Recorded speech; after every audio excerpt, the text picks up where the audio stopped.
white, rich and poor, to justify their holy war.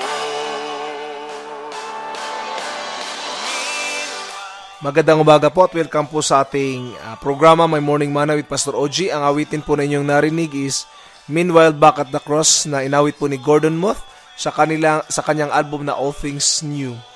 Sa umaga pong ito ay pag-aralan natin yung bitterness, no, yung kapaitan.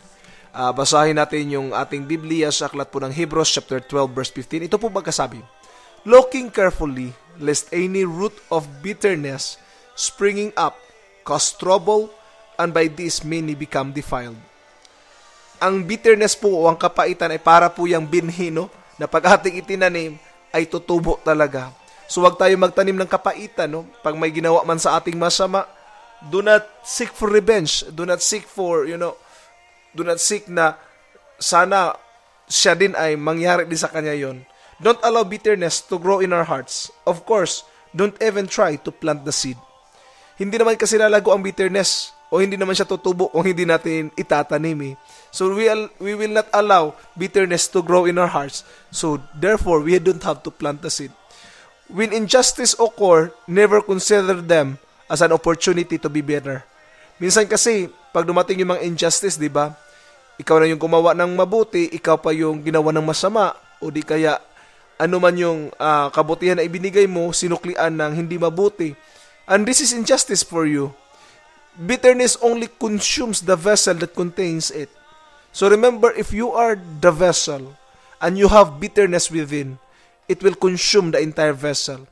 So what do I mean by this? Simple lang po. Simple po.